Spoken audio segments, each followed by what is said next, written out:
As he was walking along, he saw Levi, son of Alphaeus, sitting at the tax booth. And he said to him, "Follow me." And he got up and followed him. The Episcopal Church recently released its annual Fast Facts report, a statistical report based on the parochial report for 2017. And the report told the now familiar story of the slow but steady decline of the Episcopal Church. Average attendance dropped about 2.4% since 2016. Total membership dropped about 2%. And we're losing congregations at the rate of about 2 a month across the church. The only really good news in the report was the continued increase in giving across the church, up about 1.7% over 2016. The average pledge in the Episcopal Church is now $2,873. Despite that, the Fast Facts report is fairly gloomy reading.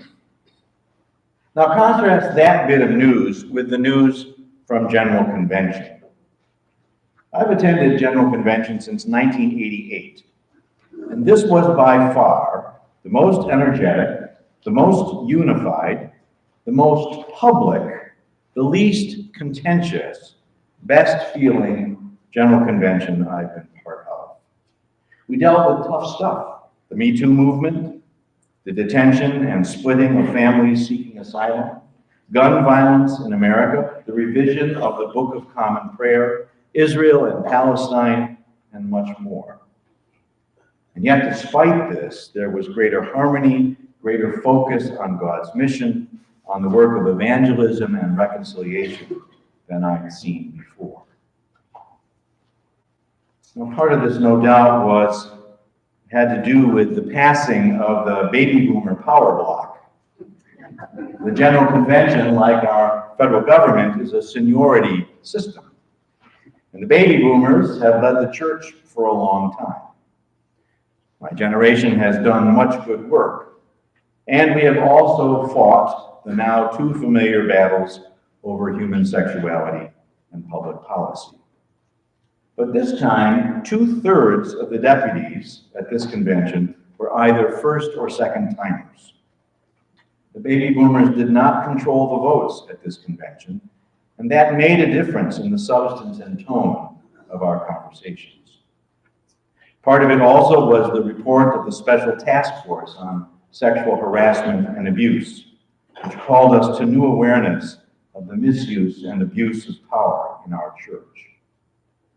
And part of it was the heightened tension related to the separation of refugee families, which dominated the news last July.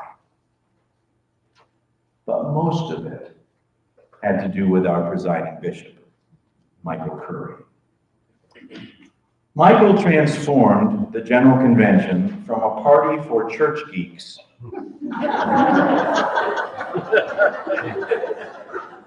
to a celebration of the Jesus movement. There was a large public witness remembering the mass shootings at Marjory Stoneman Douglas High School of Parkland, Florida. There was a caravan of more than 40 buses to a nearby ICE detention center to offer support to asylum-seeking women held there. Both, I would note, with full and public cooperation with local and federal authorities. There were joint sessions of the House of Bishops and House of Deputies educating us about the presiding bishop's priorities of evangelism, racial reconciliation, and environmental stewardship.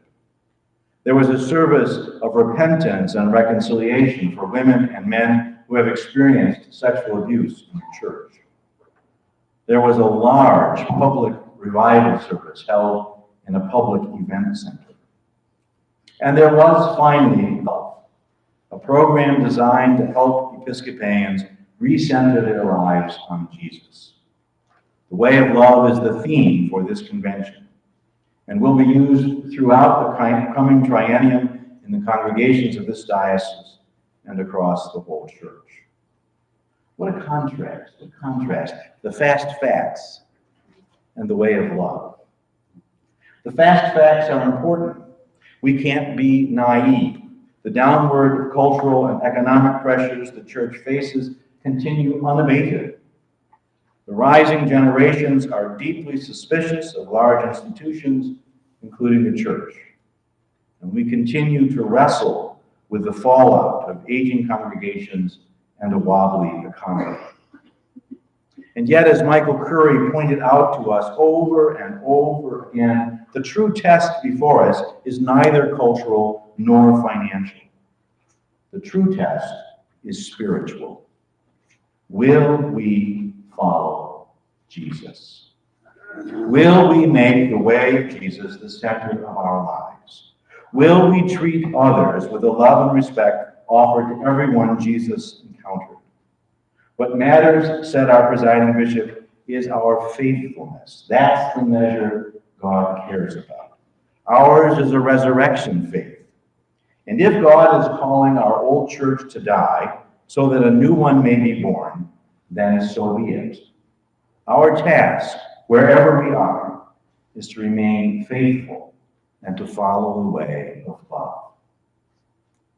As Michael notes, the way of love is Benedictine spirituality recast in contemporary language. Benedict, you may recall, was a 6th century monk who wrote the first widely adopted rule for monastic life. It is characterized by moderation and flexibility, and it has been the root for many rules of life ever since. The way of love invites us to contemplate 7 practices for bringing Jesus into the center of our lives. It invites us to consider what we are already doing, how we might undertake new practices, and most importantly, whom we would invite to accompany us on our journey. Christianity is not a solo practice. It is community-based, and the participation of at least one partner who will accompany us and keep us honest is critical. How we can make the way of love the primary shape of our lifestyles as Episcopalians and Christians is the question before us. And we're going to explore the Way of Love program later this morning in our area caucuses. Now, I think we all know what this is about. We've been talking about it for a long time in Maine. This is about adaptive change, about adapting our historic traditions and beliefs into forms and styles for these times. As a diocese, we've tried to be institutionally flexible so new forms of church life can emerge. The Way of Love provides a spiritual foundation for adaptive change. And speaking of adaptive change, I thought it might be helpful to share a few stories about how we're doing. I recently visited St. Thomas's Wynn for the celebration of their 150th anniversary. Wynn was a riverboat stop along the Penobscot when Bishop Neely was the second bishop of Maine. And it was here at Wynn that Bishop Neely started the Penobscot, later the Central Maine Mission, in 1868. The going was tough. Bishop Neely traveled by steamship from Portland to Bangor. Then by riverboat, Bishop Neely traveled by steamship from Portland to Bangor. Then by riverboat to Wynn. Then on foot or horseback in the area, and by stagecoach to Calais. The first rector in Wynn had no place to stay, and so in the manner of the times, Bishop Neely bought a rectory for the rector, the house next door to the church. And because it had a rectory, Wynn became the seat of the Penobscot Mission, the place from which many churches were planted over a number of years, from Brownville to Holton. I learned in preparation for the 150th that times were always tough in the Central Maine mission, which continued, by the way, until 1986. There were never enough people, enough money, or enough clergy. Conditions were harsh. Clergy lasted only a year or two. Wynne has had 45 priests in 150 years. And one of them was there for 28 years. So most clergy have been in Wynne a year or two at the most. And of course, it was all based on work in the woods, and the working population ebbed and flowed with the work in the woods. Congregations were planted and then disappeared, and other congregations were planted. But all through the years, the desire to follow Jesus remained strong, right down to today. And ways were found to provide for clergy leadership, even if it meant circuit riding or other patterns of non-resident clergy.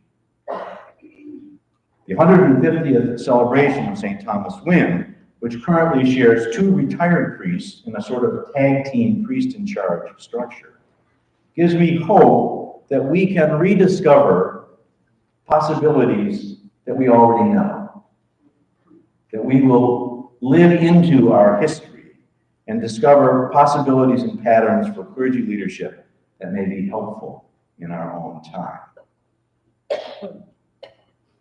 At this convention, we will welcome Emmanuel Lutheran Episcopal Church, a new federated congregation, which will become a full member both of this diocese and the New England Synod of the Evangelical Lutheran Church in America.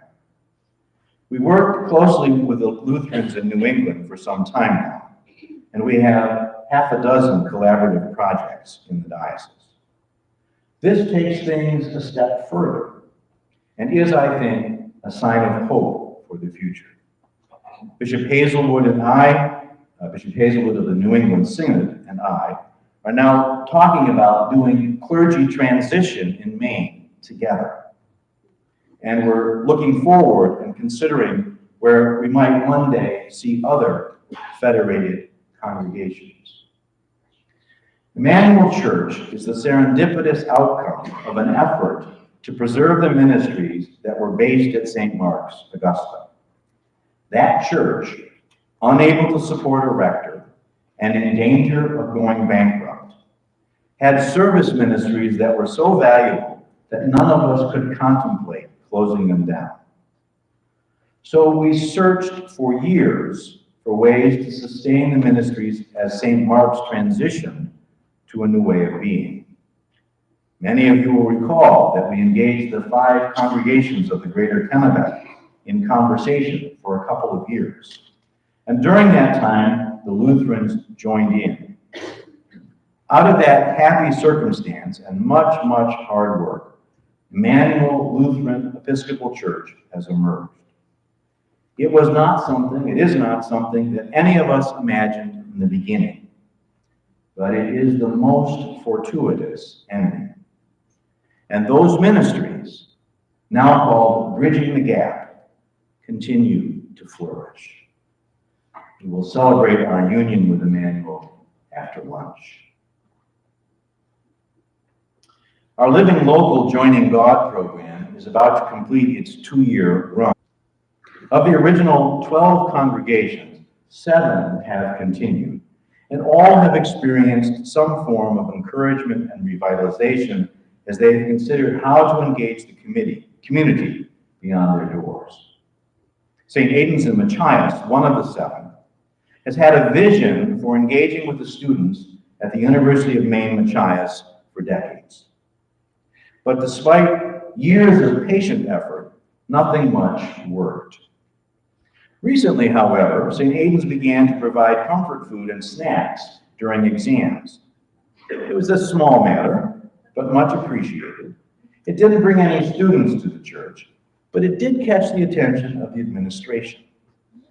This fall, as the new students were being prepared for a day of community service, St. Aidan's was asked if it would like students to come and work on a project at the church.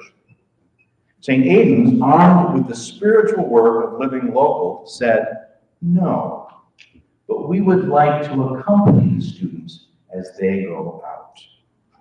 I think that's just what Jesus had in mind when he said, "Follow me."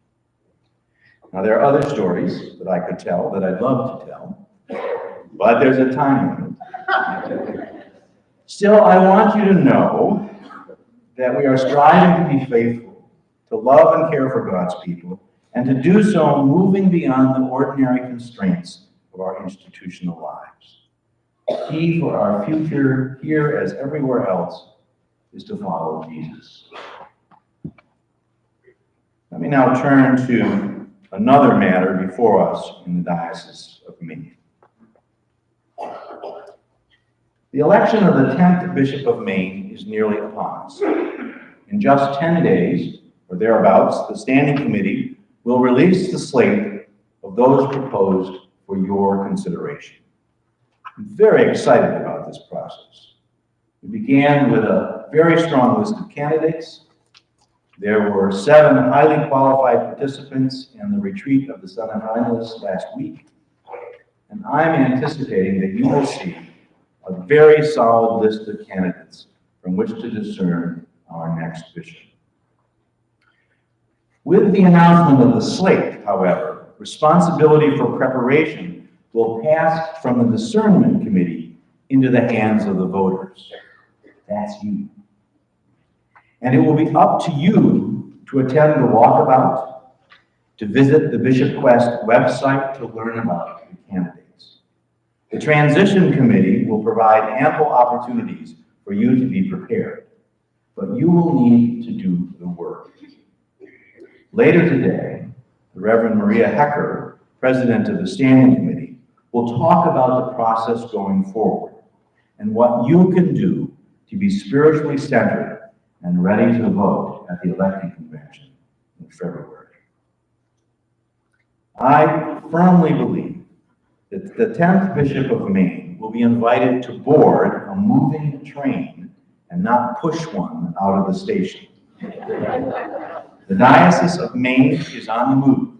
We are actively engaged in discerning God's mission, and we are seeking new ways to go about our work. I think the new bishop will find a very engaged diocese, full of people willing to try new things and collaborate together for the sake of Christ. I think we have our faces turned toward the future, where God awaits, and I am confident we will vote for a leader who will help us follow Jesus. In this in-between time, this liminal space that we're in, as we await the consecration of the 10th bishop, I must say that we at Loring House are feeling the change. Heidi Schott, our long-term communications officer, took a new position with the American Friends of the Episcopal Diocese of Jerusalem in September. And not only did that remind us of the substantial change we're experiencing, Heidi was the voice of the diocese for 20 years, for 2 episcopates. Not only were we reminded that we're in the midst of change, but it's left us feeling a bit short-handed. The new communications people, John Hennessy, Mark Spar, Liz Inglesby, are working together well and coordinating their work. But the learning curve is steep. The learning curve, Heidi, it was easy for Heidi to have a conversation with herself about putting something on social media. It's a little harder when we have to say, oh yeah, we need to tell Mark there to get it up. So the learning curve has been steep for us. I'm feeling good about where we are. I think we've made some good progress, but we're still working out the details. And we've also recently appointed a new youth missioner, Reverend Sarah Nangio-White, who is helping us to adapt our youth ministry to this new time. We're doing our best to stay on top of the work and to respond to your needs, but I do appreciate your patience as our work is reconfigured and we too adapt to change. And I hope you will appreciate that this is a tender time for your staff. We have developed a close working relationship over these 11 years. We are friends as well as co-workers. And your staff is facing not only a change of bosses, but the loss of friends, and perhaps they are facing changes in employment. So please pray for us all and our chaplain, the Reverend Hannah Anderson, as we negotiate the changes ahead. This brings me to a final comment. I remember the period after I was consecrated your bishop. I was drinking from a fire hose. There were so many new things to learn. Did you know the Bishop of Maine is a corporate soul? I didn't know until I sat in the chair. So many things to learn, and so many people to meet. And I was traveling to places I'd never been and worshiping with people I'd never met, week after week. And I was learning to be a bishop. I was full of energy and enthusiasm, but I actually didn't know what I needed to know. And inevitably, I made mistakes. I remember with some chagrin the first new program I rolled out. It was ill-considered, it didn't meet a genuine need, and it caused a lot of extra work for the staff. You were all very kind to me in that period. So please remember that your new bishop will not be perfect. We'll have a steep learning curve, and we'll make mistakes. And when that happens, don't get angry. Get close. Help that person learn to be the bishop we want and need. We are all shaped by our communities, and you are the community that will shape the new bishop. Kindness and thoughtful reflection will go a long way to smooth the days of transition and move us all to the kind of relationship we hope for with our next bishop. I continue to say daily prayers of thanksgiving for the ministry we have shared since 2008. Gretchen and I feel deeply blessed by the beauty of the land and the sea and the beauty of the people of Maine. We've begun to make plans to return to Rochester, New York, where we have lots of family and friends, but it will be difficult to leave all of you. With the transition committee, we are planning a couple of farewell events in May, which will include both a worship service and a reception. A time to praise God for all we have been able to do, and a time for personal conversation. Word about these events will be published soon. In the meantime, let us all remember that our lives are held in God's hand. God who is faithful and who will not let us fall. And may we all continue to walk in the way of love. Thank you.